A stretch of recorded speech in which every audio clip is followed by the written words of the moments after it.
नमस्कार दोस्तों, एक बार फिर स्वागत है आप सभी का बड़के गुरुजी ऑनलाइन टीचिंग क्लासेस में। और आज जो टॉपिक लिया है मैंने वो काफ़ी ही रिलेवेंट टॉपिक है, जैसा कि आपने थंबनेल भी देख लिया होगा।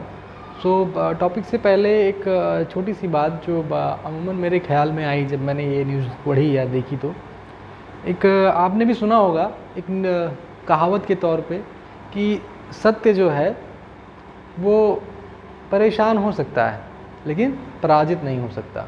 मतलब सत्य को आप कितना भी परेशान कर लीजिए, ठीक है, उसको झूठ से इधर उधर घेर करके उसको परेशान किया जा सकता है, लेकिन अगर ये कहा जाए कि 10 झूठ मिलकर एक सत्य को हरा दें तो ये मुमकिन नहीं है। ठीक है, तो वही कुछ ऐसा जीवंत उदाहरण हमें देखने को मिला आपकी जो न्यूज़ आई है उसमें। ठीक है, क्या था ऐसी न्यूज़ में? देखिए, ये था कि ट्विन टावर को गिराया गया है। ट्विन टावर मतलब आप समझ सकते हैं ना, जुड़वा। ट्विन का मतलब होता है जुड़वा। तो ऐसे कुछ टावर रहे होंगे जो जुड़वा टावर रहे होंगे। आपने कल न्यूज़पेपर में पूरा दिन न्यूज़ चैनल्स में भी पूरा दिन छाया रहा और आज न्यूज़पेपर में भी पूरा दिन छाया रहा। तो हमने, चूँकि देखिए यहाँ पर जो भी चीज़ें होंगी वो हमारे काम की बात होंगी, तो हमने ये देखा कि क्या इसमें भी कोई काम की बात है या नहीं है। देखिए, बेशक ये हमारे काम की बात है। ये अगर आप यूपीएससी एस्पिरेंट्स हैं तो जीएस पेपर 2 में इंडियन जुडिशियरी, मैंने यहाँ छोटे से में लिखा है, इंडियन जुडिशियरी का एक छोटा सा पार्ट आता है। ठीक है, छोटा सा या बड़ा पार्ट कह लीजिए उसको। सो उसमें ये बहुत इंपॉर्टेंट, बहुत बड़ी भूमिका निभाता है। तो कहने का मतलब कि कैसे ये हमारे लिए इंपॉर्टेंट है। देखिए, किसने बनाया, क्या बनाया, वो अलग की बात है, लेकिन किस नज़रिए से हमें इस न्यूज़ को लेना चाहिए वो सबसे बड़ा इंपॉर्टेंट चीज़ होती है। देखिए, न्यूज़ आई गई वो बात अलग है। लोगों ने कल सेल्फीज़ ली, उसके साथ में उसकी वीडियोस बनाए, लाइव वीडियोस उसके बनाए, लेकिन हमारे लिए क्या इंपॉर्टेंट है, एज अ स्टूडेंट हमारे लिए क्या इंपॉर्टेंट है वो देखना बहुत ज़रूरी होता है। कुछ लोगों ने इसको भ्रष्टाचार की इमारत भी कहा, हालांकि इसके जो चेयरपर्सन है आर.के. अरोड़ा, उन्होंने भी अपना वक्तव्य रखा। चलिए बात कर लेते हैं कि आखिर टावर है क्या। तो भाई, ट्विन टावर की बात की, जैसे मैंने कहा जुड़वा टावर है, तो मतलब 2 टावर होंगे, इतना तो आप कन्फर्म मान के चलिए। ठीक है, अब मैं बात कर लेता हूँ कि क्या है ट्विन टावर। देखिए, ट्विन टावर का एक 2 ऐसे टावर बनाए, रेसिडेंशियल टावर बनाए गए थे। ठीक है, जिसमें फ्लैट्स बनाए गए थे रहने के लिए। तो उनको गिराना क्यों पड़ा? रहने के लिए बनाए गए थे और नए ही थे एक तरीके से। 2009 में उनका निर्माण शुरू किया गया था। आगे डिटेल से जानेंगे हम इसके बारे में। देखिए, ये जिस कंपनी ने बनाया था उसका नाम है सुपरटेक। क्या नाम है? सुपरटेक। इन्हीं के ये 2 टावर थे, एक तरीके से कह लीजिए कि सुपरटेक के 2 टावर थे। इन्होंने इसके नाम दिए थे, जुड़वा भाइयों के जो है 2 नाम है। एक का नाम है अपेक्स, एक का नाम है सियान। ठीक है, क्या नाम है? अपेक्स और सियान। अब बात की जाए ये टावर है कहाँ पर। देखिए, नोएडा ग्रेटर नोएडा के जो बीच में एक एक्सप्रेसवे जाता है, ठीक है, उसी एक्सप्रेसवे के बगल में इमराल्ड कोर्ट सोसाइटी के नाम से एक जगह थी जहाँ पर ये टावर दोनों बने थे। ठीक है, ये दोनों टावर यहाँ पे आपके बने हुए थे। बात करें इसकी ऊंचाई की तो करीबन जो ये आपका छोटा बड़ा वाला है, ये सबसे बड़े भैया हैं एपेक्स जी, ये 103 मीटर लंबे हैं। ठीक है, और दूसरा जो है 100 मीटर के करीब जो है उसकी ऊंचाई है। पहले में जो है 32 मंजिला इमारत थी। ठीक है, और दूसरा जो है 29 मंजिला है। ठीक है, कुल बात की जाए तो तकरीबन 900 फ्लैट्स कहे जाते हैं। 875 का आंकड़ा यहाँ पर आया है सामने। ठीक है, बहुत ही हर अखबार के लिए कह लूँ या हर चीज़ों के लिए कह लूँ, सबका आंकड़ा अलग अलग ही है। सो यहाँ पर तकरीबन ऐसा कुछ आपके 1 लाइनर एग्जाम में आने के लिए नहीं है, एक आपको केवल जानकारी के लिए बता रहा हूँ कि कोई जानकारी इतनी ज़्यादा आपके लिए इंपॉर्टेंट नहीं है, बट हाँ, हम एक बेसिक जानकारी के लिए कि आखिर है ये क्या चीज़ थी, इसकी एक भूमिका हमें जाननी चाहिए। बात करें कि इसको क्यों गिराया जाएगा। ठीक है, देखिए, इसको तो पहली चीज़ आपने भी जान गए होंगे कि इसको सुप्रीम कोर्ट के आदेश के द्वारा गिराया जाएगा, पर ऐसा नहीं है। सुप्रीम कोर्ट से पहले इसको हाई कोर्ट ने भी गिराने का आदेश दे दिया था। ठीक है, तो इसका जो 3 रीज़न आए हैं इसका कि जो है ग्रीन जोन में इसका निर्माण हुआ था। ग्रीन जोन का मतलब ये होता है कि जहाँ पर हरियाली या कहीं ऐसी चीज़ें, गार्डन वगैरह बनाया जाना था, वहाँ पर ये बना हुआ था। ठीक है, जैसे देखिए 2 चीज़ें ध्यान रखिएगा कि ऐसा नहीं होता, कॉमर्शियल प्लॉट्स अलग होते हैं, एग्रीकल्चर लैंड्स अलग होती हैं। आपने देखा होगा ना कि कुछ ज़मीन ऐसी होती है जहाँ पर खेती की जाती है। तो खेती की ज़मीनों को आपने कहा कि वहाँ पर घर बनाना भी हो, अगर वहाँ पर सोसाइटी आपको डेवलप करनी हो तो उन ज़मीनों को बाकायदा आपको चेंज करवानी पड़ती हैं कॉमर्शियल लैंड्स में, या उसको आपको बताना पड़ता है, वहाँ पर जस्टिफिकेशन देना पड़ता है कि भाई हम जो है इन एग्रीकल्चर लैंड्स को चेंज कर रहे हैं। क्योंकि ऐसे नहीं होता कि आप डायरेक्टली जाइए और किसी खेती किसानी की ज़मीन पर बनाना शुरू कर दीजिए, ऐसा भी नियम नहीं है। ठीक है, ध्यान रखिएगा। सो उनका कहना था कि ये ग्रीन जोन था, वहाँ पर इसको बनाया गया। दूसरा बात होता है कि नियमों का उल्लंघन हुआ है, ठीक है। यहाँ पर मैंने एक नियमों का उल्लंघन की बात की जाए तो यूपी उत्तर प्रदेश अपार्टमेंट ओनर एक्ट, ठीक है, उत्तर प्रदेश अपार्टमेंट ओनर एक्ट 2010 है, ठीक है। ये कहा गया कि इस नियम का भी उल्लंघन हुआ है, ठीक है। चलिए, और इसमें जो बिल्डिंग जो बनाने की प्रक्रिया है उसमें भी कुछ ना कुछ गबलेबाजी टाइप की गई है। मान के चलिए आपकी जो बिल्डिंग बनाने में जो मानक रहते हैं वो मानक नहीं फॉलो किए गए हैं। तो एनबीसी 2005 के अकॉर्डिंग भी ये रूल्स फॉलो नहीं किए गए हैं इस बिल्डिंग को बनाने में भी। बात करें कि उचित दूरी का मानदंड जो बताया नहीं मैंने, एनबीसी 2005 के जो है ये जो है क्या कहते हैं, ये मानक नहीं फॉलो किया गया है या उनका अनुसरण नहीं किया गया है, ठीक है। बात करें कौन गिराएगा इनको, तो इनको गिराने के लिए एक दो कंपनियां आई हैं, ठीक है। एक इंडिया की है, एक अफ्रीका की है, यानी हम कह रहे हैं विदेश की है। इंडिया की जो कंपनी है वो जेट एडिफिस करके है, और जो आपकी फॉरेन कंपनी है वो जेट डेमोलिशन करके है। कौन सी है? जेट डेमोलिशन करके है।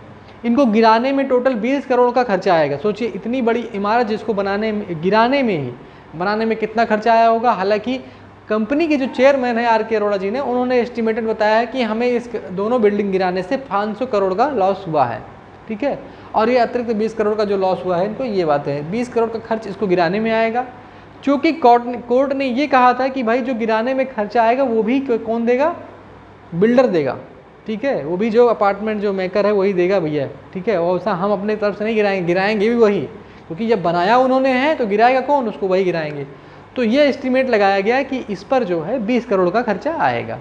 20 करोड़ में 5 करोड़ तो उनसे लिया गया, 15 करोड़ ये कहा गया कि जब गिराया जाएगा तो उसका जो मलबा निकलेगा, करीब बताया जा रहा है कि 80,000 मीट्रिक टन जो है इसमें से मलबा निकलेगा। तो जो मलबा निकलेगा उसको बेच करके जो है 15 करोड़ रुपए रिकवर किए जाएंगे, ठीक है।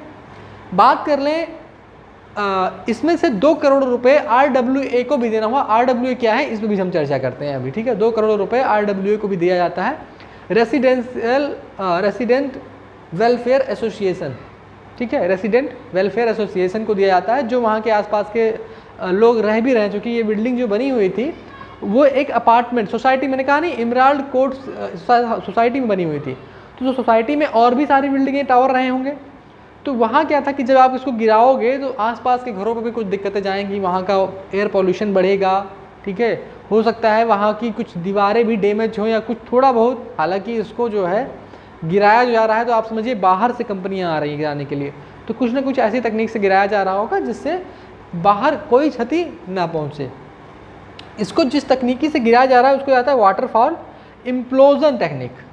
वाटरफॉल इम्प्लोजन, ध्यान रखिएगा, सॉरी, वाटरफॉल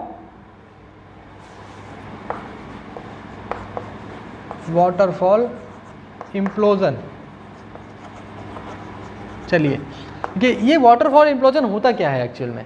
एक्सप्लोजन सुना होगा आपने, विस्फोट। एक्सप्लोजन का मतलब क्या होता है? विस्फोट होता है। तो अगर आपने एक्सप्लोजन, विस्फोट में क्या होता है? विस्फोट में हर चीज़ जो अणु है या कोई चीज़ें हैं वो बिखरती हैं, लेकिन इम्प्लोजन में क्या होता है? वो चीज़ अंदर की तरफ गिरती है। एक्सप्लोजन में क्या होता है? बाहर की तरफ छिटकती हैं। उसको बोलते हैं, जैसे आपने मान लीजिए कोई चीज़ ऊपर से गिर रही हो और फट जाए, उसको बोला जाता है विस्फोट या एक्सप्लोजन, ठीक है। लेकिन इम्प्लोजन में क्या होता है? वो चीज़ अंदर की तरफ, मतलब बाहर अगर आप विस्फोट होता भी है तो वो अंदर की तरफ गिरती हैं, ठीक है। ध्यान रखिएगा इन चीज़ों का। तो इम्प्लोजन टेक्नोलॉजी क्या है कि वाटरफॉल में थोड़ा सा आप जान लीजिए, ज़्यादा बहुत डीप में नहीं जाएंगे हम, यहाँ पर जो जानने हैं वही जानते हैं। वाटरफॉल आपने देखा ही होगा, जैसे झरना गिरता है। झरना कैसे गिरता है? तरीके से ये नहीं गिरता कि मतलब आधा उधर जा रहा हो आधा इधर जा रहा हो, ठीक है। तो वाटरफॉल की तरीके से गिरेगा, ये बिल्डिंग को गिराया जाएगा, इसी टेक्निक से इसको गिराया जा रहा है। बाकी और भी सारी टेक्निक आती है, डायमंड कटर टेक्निक आती है, रोबोटिक्स टेक्निक आती हैं। लेकिन चूंकि अगर आप इसके अलावा कोई और टेक्निक लेते हैं तो वो तकरीबन 3 से 4 महीने का समय ले रही थी, और उसमें खर्च भी इसके 10 गुना के करीब आता।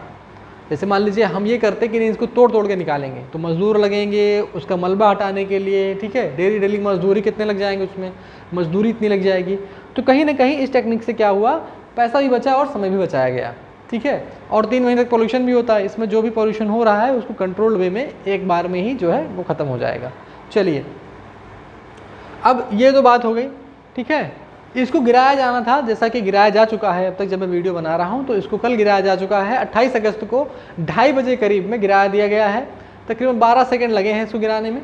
ठीक है, आप सोच लीजिए कि इमारत को बनाने में कितना टाइम लगता है और गिराने में मात्र 12 सेकंड लगे हैं। ठीक है, हाँ, इसको जब गिराया जा रहा है तो इम्प्लोजन टेक्निक से गिराया जा रहा है और इसमें RDX 3700 kg RDX यूज किया जा रहा है। विस्फोटक जो है वो 3700 kg। आपने देखा होगा जब टनल बनते हैं, बड़े बड़े टनल बनते हैं रेलवे के, तो उसमें क्या करते हैं, दूर जाके, आपने मूवीज़ में देखा होगा ना कि दूर जा करके उसको दबा देते हैं। ठीक है, उसका जो डिटोनेटर होता है उसको प्रेस करते हैं ताकि जो है वहाँ पर एक ब्लास्ट होता है। तो सेम टेक्निक हम लोग यूज़ कर रहे हैं इसमें भी। इसमें कर क्या रहे हैं, जो पिलर्स हैं, जो उसके प्राइमरी फाउंडेशन है, देखिए दीवार सेकेंडरी फाउंडेशन होती है, प्राइमरी फाउंडेशन होती है पिलर्स। अगर उसकी पिलर्स गिरा दिया, नींव गिरा दी जाए तो क्या होगा, उसकी दीवार अपने आप गिर पड़ेगी। ठीक है, यही है वाटरफॉल टेक्निक। तो क्या होता है कि इसके जो पिलर्स थे उसमें होल किया गया, उसमें RDX भरा गया और उसमें एक तार निकाल के ला करके बाहर तक लगाया गया कि भैया ठीक है, इसको हम लोग वहाँ से प्रेस करेंगे और ये सारे पिलर टूट जाएंगे।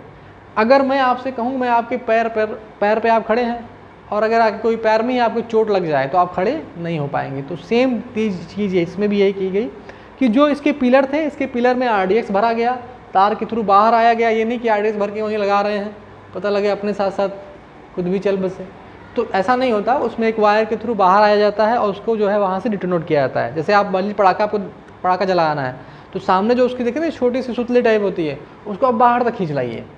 ठीक है, हालांकि इसमें इलेक्ट्रिकल डिटोनेटर का यूज होता है, वो सब अलग की बातें हैं, छोड़िए। ठीक है, अब मैंने बता ही दिया इसमें आपका लगभग क्या क्या चीज़ें थी। जो टावर के बारे में आपको जानकारी मिल गई, लेकिन देखिए इसमें क्या था कि जब इसको गिराया जा रहा था तो इसमें बहुत सारे लोगों की राय सलाह ली गई। इसमें बहुत सारे जो है फिजिक्स वाले, जो मतलब फिजिक्स की कंसेप्ट कितने क्या लगेंगे, कैसे लगेंगे, जो इसके गिरने के बाद में क्या कंपन आ सकता है, क्या कोई मटेरियल इधर उधर छिड़क के जा सकता है, पॉल्यूशन कितने लेवल पे जाएगा। या आप समझ लीजिए कि वहाँ पर आधे घंटे के लिए तकरीबन जो हाईवे मैं बता रहा हूँ, जिस हाईवे किनारे ये सिटी बसी हुई है, उस हाईवे को भी आधे घंटे के लिए, जो ये जिस टाइम में इसको गिराना था, आधे घंटे के लिए बंद किया गया था।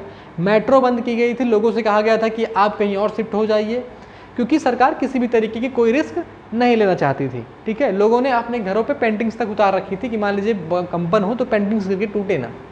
तो कहीं ना कहीं आप समझ लीजिए कि बहुत ही ज़्यादा इसके लिए प्रिकॉशन ली गई थी। अब ये हम सोचिए कहानी आखिर हुई कैसे, ये कोर्ट कैसे पहुंच गया, सुप्रीम कोर्ट ने इसको उड़ाने को कैसे कह दिया, इतनी बड़ी बिल्डिंग कैसे उड़ा दी जहाँ पर 103 फ्लैट थे। और आप सोचिए इसमें 3 BHK 5 BHK टाइप में फ्लैट थे, और एक फ्लैट की कीमत बात करूं मैं तो तकरीबन एक फ्लैट की कीमत पहुंचती है 1.5 करोड़ से लेकर 3 करोड़ तक। आप सोचिए कितने महंगे फ्लैट्स थे। यानी आप एक कॉमन आदमी, अपर मिडिल क्लास तक के आदमी के लिए भी अफोर्ड करना शायद वहाँ पॉसिबल नहीं था। तो कितना लग्जरियस बना रहा होगा, कितना ठीक ठाक बना रहा होगा, तभी तो वहाँ पर लोग 1 से 3 करोड़ रुपए तक खर्च करने को राजी थे। ऐसा भी था कि कुछ लोगों ने इसमें से फ्लैट ले भी लिए थे, आगे चर्चा करते हैं। अब बात करते हैं कि ये घटनाक्रम शुरू कैसे हुआ, क्या है घटनाक्रम। घटनाक्रम ऐसा है कि देखिए, नोएडा को आप नोएडा के तौर पर जानते होंगे, लेकिन नोएडा का फुल फॉर्म कुछ अलग है। ठीक है, नोएडा का अगर मैं फुल फॉर्म की बात करूं, याद रखिएगा ये क्वेश्चन अधिकतर आपके जो वाइवा होते हैं उसमें पूछा जाता है। ठीक है, अभी क्वेश्चन कैसे बनेंगे मैं भी आपको बताता हूँ। ठीक है, जो वाइवा होते हैं एग्जाम्स में, ठीक है, उसमें अधिकतर पूछा जाता है नोएडा का फुल फॉर्म, या नोएडा का फुल फॉर्म 1 लाइनर क्वेश्चन में भी आता है। ठीक है, तो नोएडा आपका स्टैंड करता है, नोएडा स्टैंड करता है new Okhla industrial development authority. ये पूरा फुल फॉर्म है नोएडा का, एक अथॉरिटी के तहत ये काम करती है। तो नोएडा ने क्या किया कि भाई सुपरटेक को कुछ ज़मीन अलॉट करती है। वो किसके लिए, एमराल्ड कोर्ट सोसाइटी के लिए। यहाँ मैं लिख रखा है सुपरटेक एमराल्ड कोर्ट कह लीजिए या एमराल्ड कोर्ट सोसाइटी। यानी आप एक तरीके से समझ सकते हैं कि भैया हमें एक सोसाइटी बसानी है। आप मान लीजिए अपना गाँव बसाने जा रहे हैं, ठीक है, अब उसको एक व्यवस्थित तरीके से आपको बसाना है। आपको जिम्मेदारी मिली कि यहाँ पर आप गाँव बनाइए, या उनको जिम्मेदारी मिली यहाँ सोसाइटी बसाइए, आप भैया जाइए सोसाइटी बसाइए। ठीक है, उसकी पेमेंट उनको करनी होती है, नोएडा जो अथॉरिटी को पेमेंट भी करनी होती है। ठीक है, चलिए, इनको ज़मीन अलॉट होती है कितनी, 48,263 स्क्वायर मीटर बात कर रहा हूँ, ठीक है, स्क्वायर फीट नहीं। तो एक तरीके से मान लीजिए इनको क्या अलॉट हुई, यहाँ पर भैया ये ज़मीन अलॉट हो गई। ठीक है, मान लेते ये ज़मीन अलॉट होगी किसको, सुपरटेक या एमराल्ड कोर्ट लिख देता हूँ, जो एमराल्ड कोर्ट को, एमराल्ड कोर्ट, ठीक है, इन साहब को क्या होता है, एक ज़मीन अलॉट हो गई। इन्होंने कहा भैया इसमें टावर बनेगा, तो जो इसका प्लान है वो नोएडा अथॉरिटी के तहत ही आता है, ठीक है, नोएडा बिल्डिंग रेगुलेशन के तहत ही इसका प्लान आता है। तो 2005 में इसका प्लान मिल गया था, 2004 में इनको अलॉट होती है, 2005 में इनको प्लान मिलता है। प्लान में ये मिलता है कि भैया ऐसा है कि आप जो है इसमें 14 बिल्डिंग्स बनाएंगे। कितनी बिल्डिंग्स बनाएंगे, 14 बिल्डिंग्स बनाएंगे। जैसे जो टावर्स है ना, टावर एक तरीके के लिए टावर, बड़े बड़े टावर्स जिसमें 1 बाई 1 बाई 1 बाई देखी होंगे आपने, तो 14 बिल्डिंग्स बनाएंगे आप, और सब में क्या बनेंगे, 9 फ्लोर्स बनेंगे। 9 फ्लोर्स की बात कर रहा हूँ, ग्राउंड फ्लोर छोड़ करके, ग्राउंड जो फ्लोर है अगर उसको भी ऐड करते हैं तो 10 फ्लोर्स हो जाते हैं। चलिए, तो इनको 9 फ्लोर्स बनाने के लिए बोला गया और 14 वो बनाने के लिए बोला गया कि आप 14 जो है इसमें आप एक काम करिए कि 14 टावर्स बनाइए, ठीक है, यानी इस तरीके से आप टावर्स बना लीजिए, ठीक है, ये 14 टावर्स टोटल बना लीजिए आप, ठीक है। यहाँ पर मैं काउंट नहीं कर रहा हूँ, चलिए एकदम एग्जैक्ट बन गए 14 ये, ठीक है। तो यहाँ पर इन्होंने 14 बना लीजिए, और आप ये काम करिए कि भैया इसमें जो आप बनाएंगे इसको, तो इतना ज़रूर करेंगे कि इसकी हाइट 37 मीटर रखेंगे, बहुत ज़्यादा हाइट नहीं। आपने 9/11 सुना होगा, ठीक है, जिसमें आप एक एयरक्राफ्ट में से जो है एक आतंकवादी हमला होता है, ठीक है। तो अगर मैं बात करूँ क्या कि भैया इसमें जो है 37 मीटर तक आप बनाएंगे। दूसरी बात ये थी कि इसमें 14 टावर बन गए, 9 फ्लोर तक बन गए, इतना तो कॉन्सेप्ट क्लियर ही हो गया हमारा कि चलिए ठीक है इतना हो गया। ये प्लान आ जाता है किसी तरफ से, नोएडा की तरफ से। 2006 में क्या होता है, सॉरी 2005 में, इसमें 5 में इनका प्लान आता है। 2006 में क्या होता है कि भैया इनका प्लान रिवाइज होता है। प्लान क्या होता है, रिवाइज होता है। रिवाइज इन द सेंस कि भैया Noida building regulation 2006, Noida building regulation NBR 2006 के तहत ये प्लान रिवाइज होता है। इनको एडिशनल ज़मीन मिलती है। क्यों मिलती है एडिशनल ज़मीन, जो कि यहाँ पर फ्लोर एरिया, एक साहब FAR जो है वो 1 से 2 बढ़ा दिया जाता है 2.0, यानी 1.5 से 2 रुपये कर दिया जाता है, एक तरीके से छोटा, यानी 1.5 से 2 कर दिया जाता है। जब आप फ्लोर एरिया रेशियो बढ़ाते हैं तो इसका मतलब छोटा सा समझ लीजिए, थोड़ा बहुत ही बड़ी थ्योरी हो जाएगी, नहीं तो हम ये जानते हैं कि उसको और ज़मीन मिल जाएगी। तो फ्लोर एरिया रेशियो बढ़ा, इसका मतलब इनको और एडिशनल ज़मीन अलॉट हो गई। तो ये जो ज़मीन इनकी 48,263 स्क्वायर मीटर थी, ये ज़मीन बढ़कर कितनी हो गई, लगभग 55,000 स्क्वायर मीटर हो गई। कितना, 55,000 स्क्वायर मीटर, ठीक है। तो ये जो ज़मीन का एरिया अब तक 48,000 था, वो तकरीबन 55K हो गया। तो जब एरिया इनका बढ़ गया तो इनके दिमाग में थोड़ा सा लालच पैदा हुआ। इन्होंने सोचा कि काम करते हैं भैया कि क्यों ना, इन्होंने लगे हाथ अपना बिल्डिंग प्लान भी रिवाइज करा लिया, ठीक है। वहाँ से तो इनको ज़मीन मिल गई एक्स्ट्रा, तो इन्होंने क्या किया, अपना बिल्डिंग प्लान भी रिवाइज करा लिया सुपरटेक वालों ने कि भैया ऐसा है कि इसमें जो आप मुझे 9 फ्लोर बनाने के लिए कह रहे हो, तो 2 फ्लोर और एक्स्ट्रा जोड़ देने दीजिए। ग्राउंड फ्लोर तो था ही, 9 फ्लोर था, तो इन्होंने क्या किया कि भैया 11 फ्लोर तक कर दिया और एडिशनल एक और बिल्डिंग उसमें जोड़ दी। एरिया बढ़ ही गया था, इन्होंने कहा एक शॉपिंग कॉम्प्लेक्स के तौर पे एक बिल्डिंग को और जोड़ दिया जाए उसमें। चलिए, तो इन्होंने क्या कर लिया भैया, एडिशनल बिल्डिंग जोड़ ली एक शॉपिंग कॉम्प्लेक्स के रूप में। 2006 की बात कर रहा हूँ मैं, ये 2006 में ही हो रहा है, ठीक है। अब बात करते हैं 2009 की, ठीक है। 2009 में क्या होता है, अब देखिए इनके अंदर लालच ख़त्म नहीं होती है। 2009 में ये देखते हैं कि भैया ऐसा है कि चलिए ठीक है, फिर से ये अपना प्लान रिवाइज़ कराते हैं। फिर से क्या कराते हैं, प्लान रिवाइज़ कराते हैं। हालांकि यहाँ क्या था, तो 2006 में जब ये बना रहे थे ये प्लान कि भैया G11 प्लस एडिशनल बिल्डिंग वगैरह, तो इन्होंने इसी प्लान के हिसाब से अपने सारे जो है, जब भी आप बड़े फ्लैट्स वगैरह खरीदेंगे तो तुरंत आपको फ्लैट बना के नहीं दे देते हैं। वो कहते हैं पोजीशन देंगे आपको, हम जब आप बन जाएगा तो देंगे। वो आपको मैप में दे देंगे कि भैया ठीक है 14th फ्लोर पे आपका पहला 14th फ्लोर पे रहेगा आपका। अब वो पता है 10वीं फ्लोर तक बना हुआ, 14 तक नहीं बना हुआ, हवा में झूल रहा है आपका फ्लैट, ठीक है। 14 तक बना है, चाहे 40 तक बना है, जो भी है आप एक एज्यूम कर सकते हैं। तो वहाँ पर क्या होता है, इन्होंने क्या बोला भैया, एक प्लान अपना जो है वो लोग निकाल देते हैं, अपने कुछ कागज़ निकाल, देखिए हमने अथॉरिटी के तहत लिया हुआ है, लेकिन पब्लिक को इतना नहीं पता। उसको पता है कि भैया हमें एक घर लेना है, ठीक ठाक जगह होनी चाहिए जहाँ बेसिक सुविधाएँ मिल जाएँ। तो इन्होंने बताया देखिए भैया ये मेरे 14 टावर बनेंगे, तो एक शॉपिंग कॉम्प्लेक्स भी बीच में जोड़ दिया। और यहाँ पर इन्होंने बताया कि भैया देखिए खेलने कूदने का बनेगा, यहाँ आपका गार्डन बनेगा, यहाँ आपका ये सब बन जाएगा। तो शहरों में क्या है कि शहरों में लोगों को ये ज़रूरी रहता है कि भैया तो रोड से निकले सड़कों पे, घर से निकले तो रोड पे निकल जाएंगे, और रोड से या तो घर में रहें, बीच में उनको उतनी सुविधाएं नहीं मिल पाती हैं।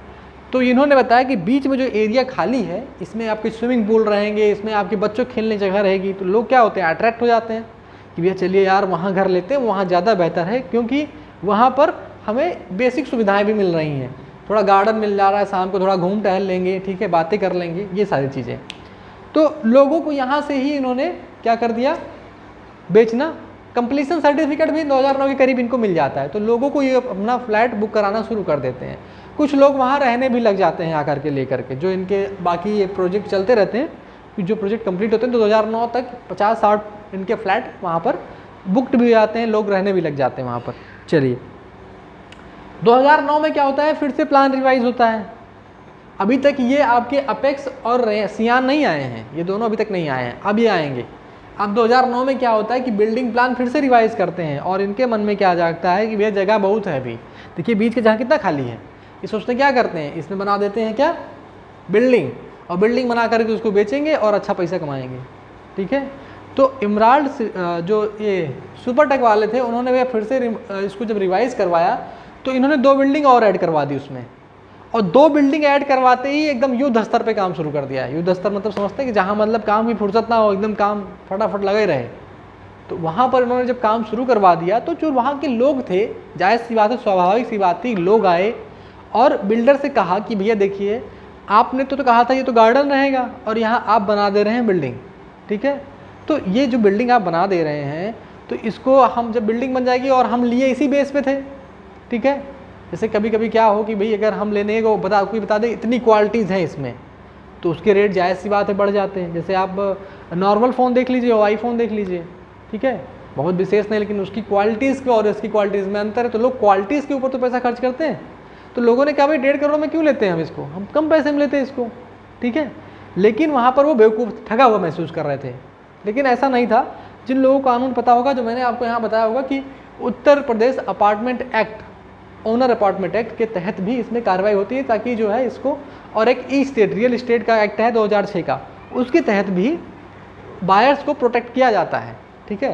तो चलिए यहाँ पर लोग आए, 40-50 लोग इकट्ठा होते हैं, बोलते हैं, लेकिन वहाँ पर चूँकि इन्होंने क्या था कि नोएडा, उन्होंने अपना दस्तावेज दिखा दिया, देखिए ऐसा है कि नोएडा से ये प्लान रिवाइज होकर आया है।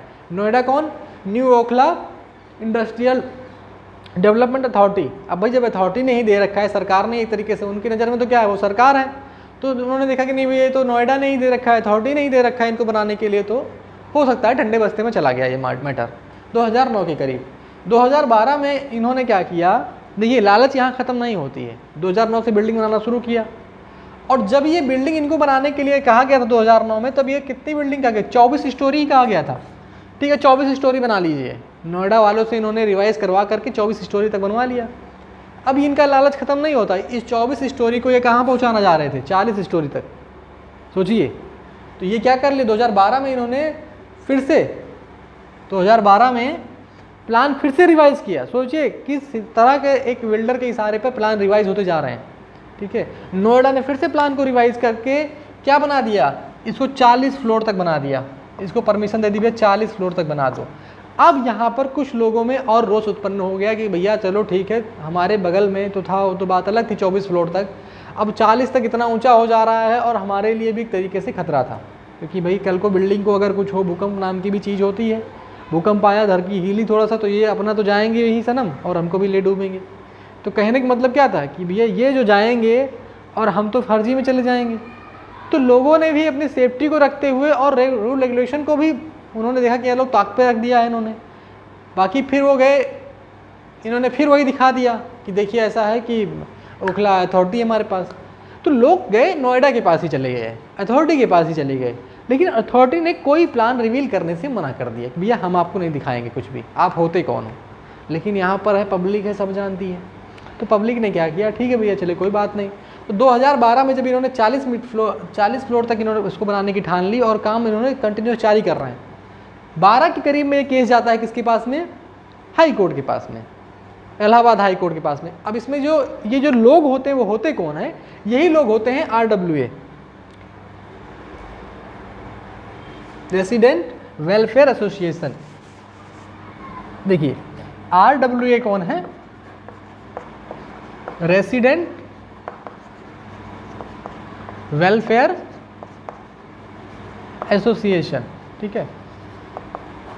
देखिए जब भी आप किसी सोसाइटी में रहते हैं, जैसे आपके गाँव में क्या होता होगा, कुछ पंचायत में कुछ लोग रहते होंगे ना, जहाँ पर आप जाकर के अपना मैटर सॉल्व कर लेते हो। उसी तरीके से जब आप अपार्टमेंट में रहते हैं कहीं पर, तो वहाँ पर एक रेसिडेंट वेलफेयर एसोसिएशन होता है, कुछ लोगों की टीम होती है, कोई सरकारी संस्था नहीं होती है, नॉन गवर्नमेंट होती है ये, लेकिन वो वहाँ के बिजली पानी चीज़ों को, छोटी मोटी चीज़ों को, प्रॉब्लम्स को वहाँ के प्रोजेक्ट करती है, वहाँ के लोगों के साथ में, वहाँ के जो प्रशासन और इसके साथ में प्रोजेक्ट करती है। तो यहाँ जब प्रॉब्लम हुई तो ये जो लोग थे, ये क्या कौन थे?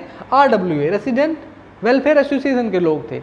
ये गए ओखला के पास, उनसे उनको नाउमीदी मिली, फिर ये चले गए कहाँ पर? Allahabad high court. नोएडा कहाँ पड़ता है आपका? यूपी में पड़ता है, तो ये कहाँ जाएंगे? इलाहाबाद। कुछ लोग तो हमसे ये भी कहते हैं नहीं, नोएडा तो दिल्ली में है, ठीक है। ध्यान रखिएगा कि कभी कभी आप इन चीज़ों में कंफ्यूज ना हुआ करिए। नोएडा कहाँ है? यूपी में है। चलिए, तो ये लोग कहाँ जाते हैं? इलाहाबाद हाई कोर्ट जाते हैं। इलाहाबाद हाई कोर्ट में 2 साल तक इनका केस चलता है। 2 साल तक क्या चलता है? केस चलता है। कोर्ट उस पर स्टे लगाती है कि नहीं, इसको काम को बंद करिए आप, और एक काम करिए, इसको गिराइए। वहाँ से नोएडा को, जो नोएडा है, new Okhla industrial development authority, उसको फटकार भी लगाती है कोर्ट, और इस काम को क्या करा देती है? बंद करा देती है, और गिराने का आदेश, यानी 2014 में ही इसको गिराने का आदेश पारित हो जाता है, ठीक है। लोग खुश होते हैं, चलिए ठीक है, अच्छी बात है, लेकिन अभी तक मामला यहाँ ख़त्म नहीं होता। 2014 के बाद में क्या होता है कि 2014 में सुपरटेक जाती है, कहाँ पर? सुप्रीम कोर्ट जाती है। सुपरटेक सुप्रीम कोर्ट जाती है। सुप्रीम कोर्ट जा कर के स्टे ले आती है, किसके ऑर्डर पे? हाई कोर्ट के ऑर्डर पे। चलिए ठीक है, लेकिन सुप्रीम कोर्ट में भी वही, वैसा तो है नहीं कि यहाँ जज नहीं है वहाँ जज नहीं है, ठीक है, दोनों जगह जज ही हैं। वहाँ पर भी जस्टिस DY चंद्रचूड़ के ही इस पीठ को ये मिला हुआ था, ठीक है। और आपको ही पता होगा कि सुप्रीम कोर्ट कुछ ऐतिहासिक फैसलों के लिए ही जानी जाती है। जब उनके पास ये मैटर पहुँचता है 2014 में, वहाँ ये केस 7 साल लड़ा जाता है, 7 साल तक केस चलता है, ठीक है। फाइनली क्या होता है 2021 में, गवर्नमेंट ये पाती है कि भाई ना तो यहाँ नॉर्म्स फॉलो किए गए थे, ना तो यहाँ पर कोई रूल रेगुलेशन फॉलो किए गए, ग्रीनरी जोन को उठा करके इन्होंने बना दिया। इनमें गलती पाई जाती है ओखला की, नोएडा की, ठीक है, जो बताया नोएडा की गलती, अथॉरिटी की गलती पाई जाती है, बड़े बिल्डर की गलती पाई जाती है।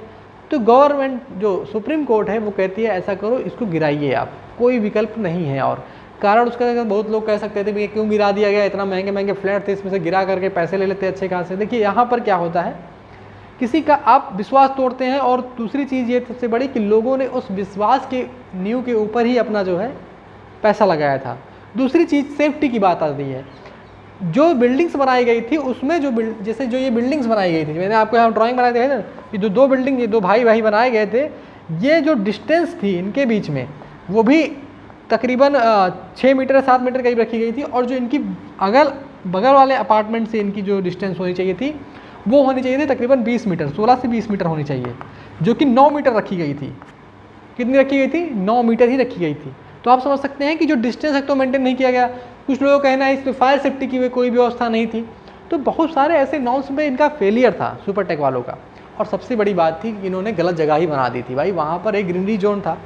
तो जो इसमें वायलेशन हुआ वो इसका वायलेशन माना गया, यूपी अपार्टमेंट ओनर एक्ट किसका? 2000, मैंने अभी बताया था ना आपको, उत्तर प्रदेश अपार्टमेंट एक्ट 2010 का। किसका? 2010 का।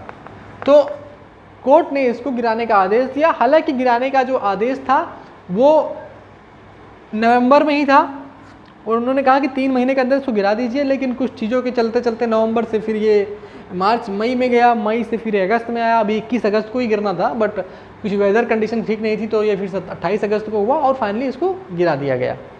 अब बात आती है कि भैया देखिए ये सारा प्रोसेस हुआ, इतना सब कुछ हुआ, ताम झाम, इतनी बड़ी लड़ाई लड़ी गई, तो वही मैंने जो आपको शुरू में कहा था कि सत्य परेशान हो सकता है पर पराजित नहीं हो सकता है। डटे रहिए, लगे रहिए, सफलता जरूर मिलती है। वही हाल वहाँ पर जो RWA रेसिडेंस के लोग थे उनके साथ हुआ। उन्होंने क्या किया? डटे रहे, लगे रहे, और उनको सफलता मिली। अब यहाँ बात फंसती है कि भाई जो इनके फ्लैट कुछ बन गए थे, फ्लैट तो बनते नहीं हैं, वो तो लोग पहले बुक करवा लेते हैं। कुछ फ्लैट इनके बुक भी हो गए थे, तकरीबन बताया जाता है कि 635 करीब या 700 करीब इनके फ्लैट बुक भी हो चुके थे। अब सुप्रीम कोर्ट ने ये भी आदेश दिया, ऐसा है काम करिए, जिनके आपने पैसे लिए हैं उनका पैसा आप 14% ब्याज पे वापस करेंगे, 14% इंटरेस्ट पे वापस करेंगे, ठीक है। और क्या होगा, 14% इंटरेस्ट पे आप वापस भी करेंगे। तो वहाँ पर जो लोग थे, कुछ लोगों को उन्होंने पैसे वापस किए, कुछ लोगों को विकल्प दिया गया कि इनके किसी दूसरे प्रोजेक्ट में आप स्वैप कर जाइए, किसी दूसरे प्रोजेक्ट में घर ले लीजिए, भैया यहाँ नहीं मिल पाया तो गिरने वाला है। कुछ लोगों ने जिन्होंने नहीं लिया, लेकिन कंपनी ने क्या देखा कि हमारा इतना हमारा इतना जो पैसा खर्च हो जा रहा है, तो हमें 500 करोड़ का घाटा, जैसा कि बताया गया आर के अरोड़ा द्वारा, 500 करोड़ का घाटा, ऊपर से इतना जो हमारा और जो पैसा देने लगेंगे तो कितना हमारा पैसा चला जाएगा। तो उन्होंने क्या किया, एनसीएलटी का फुल फॉर्म होता है नेशनल कंपनी लॉ ट्रिब्यूनल। इसमें जा करके एक केस दायर करके भैया अपने आप को दिवालिया घोषित कर दिया, भैया हमारे पास कुछ बचा नहीं है, देखो हम तो फटीचर हाल है, हमारे पास कुछ बचा नहीं है, तो हम कहाँ से इसको पैसा देंगे और कहाँ से क्या देंगे। तो कहीं ना कहीं अभी भी ये जो कुछ लोग हैं जिसमें उन्होंने फ्लैट ले रखा था, होल्ड कर रखा था, अभी उसमें फंसे हुए हैं। देखिए इसका क्या विकल्प आगे तक निकलता है, लेकिन ये एक सीख है उनके लिए भी जो अपार्टमेंट बुक करवाते हैं, खरीदते हैं। देखिए हर आदमी अपने एक जीवन की रोटी कपड़ा मकान एक बेसिक ज़रूरत होती है, और मकान एक ऐसी चीज़ है जो हर आदमी अपने जीवन की कमाई लगा के बनाता है। एक मिडिल क्लास फैमिली के लिए मकान का सपना देखना बहुत आसान नहीं होता, वो अपने जीवन भर की कमाई लगा करके वो मकान खरीदता है, बनाता है। तो वहाँ पर जो बड़े लोग हों, बिल्डर हों, तो उनको नहीं कह सकता, लेकिन जो छोटे लोग हैं उनके लिए भी कहीं ना कहीं ये बहुत ही बड़ा आघात था। हमारे लिए क्या था कि भैया जब एग्ज़ाम्स पूछे जाते हैं, एग्ज़ाम्स होते हैं, तो यूपीएससी जो इंडियन जुडिशरी, देखिए इंडियन जुडिशरी में आपको ये निकल के आता है कि इस घटना की अगर हम समीक्षा की बात करें तो पहली चीज़ तो ये थी कि भाई जो इंडियन जुडिशरी है, भारतीय कानून में लोकतंत्र इससे मजबूत होता है, लोगों की कानून में आस्था और बढ़ जाती है, जुडिशरी में आस्था और बढ़ जाती है। ऐसे डिसीजन क्या होते हैं, लैंडमार्क डिसीजन होते हैं। ऐसा कभी तक हुआ नहीं है, कितनी बड़ी बिल्डिंग को गिराया गया है, केरला में गिराया गया है, लेकिन इतनी बड़ी बिल्डिंग को नहीं गिराया गया है। तो ऐसे डिसीजन होते हैं, जब भी वो कोई पूछता है भैया हमसे क्या सीखा हमने, जब ऐसे डिसीजन होते हैं तो वो एक लैंडमार्क स्थापित करते हैं। जब कोई चोरी करने वाला या कोई किसी को मारने वाले को कोई सज़ा मिल जाती है, और तो क्या होता है कि हम एक समाज में एक उदाहरण स्थापित करते हैं कि नहीं, उसको इसने ये किया, उसको ये सज़ा मिली। तो यहाँ पर ये मैसेज जाता है उन बिल्डरों को, ठीक है, उन धोखाधड़ी करने वालों को। ऐसा नहीं है कि केवल इसी क्षेत्र में, हम अभी भी पोजीशन को लेकर के, ठीक है, बहुत सारे मैटरों में अभी भी देखिएंगे तो आप लोग अभी कोर्ट के चक्कर काट रहे हैं, लेकिन कहीं ना कहीं एक कड़ा मैसेज सुप्रीम कोर्ट के द्वारा भी है, हाई कोर्ट के द्वारा भी है और कानून के द्वारा भी है, ठीक है। हालांकि सरकार के द्वारा भी एक कड़ा मैसेज ये दिया गया है कि सरकार ने, जो वर्तमान सरकार है बीजेपी की उत्तर प्रदेश में, उन्होंने आदेश दिया हुआ है कि 2004 से लेकर 17 तक जो भी इसमें नियुक्तियां हैं, जो भी अधिकारी थे, उसके लिए एक एसआईटी का गठन कर दिया गया है कि पहले तो वो अच्छे लोगों को ढूंढ के निकालिए कि किन्होंने ये इतना प्लान रिवाइज किया, प्लान ना हो गया घर की खिचड़ी हो गई, ठीक है, कुछ भी बना के डाल दो। तो इन्होंने इतना जो प्लान रिवाइज किया है भैया, इसके बारे में पता चले एसआईटी गठित कर दी गई है। तो कहीं ना कहीं भ्रष्टाचार के लिए जीरो टॉलरेंस की जो नीति है, लोगों ने लड़ाई की। देखिए यहाँ पर अगर वो RWA के लोग सन मार के बैठे रहते, नहीं हमें कुछ नहीं करना है, बनाने दो यार, चलने दो, क्या पड़ी थी कोर्ट को, क्या पड़ी थी सुप्रीम कोर्ट को, उनके पास तो जब जाएगा मामला तभी तो देखेंगे। या कोई लेके जाए, कोई PIL दाखिल करे, कोई कुछ करे, किसी को प्रॉब्लम होगी तभी तो वो गुहार सुनेंगे। तो कहने का मतलब है यहाँ साहब ने को 24 मंजिला बन गई थी तब भी दिक्कत थी कि नहीं 140 बनाना है, उनको इसको बनाना था जो है स्टैचू ऑफ लिबर्टी बनाना था, ठीक है, लिबर्टी या यूनिटी जो भी कह लें, लिबर्टी तो छोटी पड़ जाती है मेरे ख्याल से इनके सामने, ठीक है, वो 93 मीटर ही है और ये कितने हैं, 103 मीटर है। तो जो भी बात रही हो, यहाँ पर कुछ चीज़ों में तो वही इनकी गलती थी ही, ठीक है। अब बात कर लें तो जो क्वेश्चन बनते हैं उसको मैंने बता ही दिया, समीक्षा करने के लिए बनते हैं, जुडिशरी मजबूत होती है। और ये एक कड़ा संदेश उन कॉन्ट्रैक्टर के लिए भी है, आने वाले जो बिल्डर्स हैं, कॉन्ट्रैक्टर हैं, जो इलीगल काम करते हैं, उनके लिए भी एक मैसेज जाएगा कि समाज में इस तरीके का काम न करें, नहीं तो उनको उसका भुगतान देना पड़ेगा। तो कहीं ना कहीं देर आए दुरुस्त आए, लेकिन हाँ अगर इस पर कोई निगेटिव एक्सपेक्ट की बात की जाए तो जो समय रहा वो काफ़ी ज़्यादा लग गया, समय जो है काफ़ी ज़्यादा है लोगों को अपनी लड़ाइयाँ लड़ने में। देखिए 12 साल कह लूँ, हाँ 12 साल कह लूँ या 9 साल कह लो, जैसे अगर 7 साल तो यही रह गए थे, 2 साल उन्होंने वहाँ लड़े, 9 साल के करीब। तो जो 9 साल का समय था ये एक बड़ा लंबा समय होता है किसी के लिए होल्ड करना, ठीक है, बहुत बड़ी इसमें उतार चढ़ाव भी आते हैं। तो कहीं ना कहीं लोगों ने लड़ाइयाँ लड़ाई जीते, फिर भी अंतोगत्वा अंत भला तो सब भला वाला हाल था। तो आई होप ये आपको जानकारी पसंद आई होगी और वीडियो आपको अच्छी लगी होगी। अच्छी लगी हो तो कृपया अपने फ्रेंड्स के साथ शेयर करें, ठीक है, लाइक करें, सब्सक्राइब करें ऐसी और जानकारियों के लिए। Thank you very much.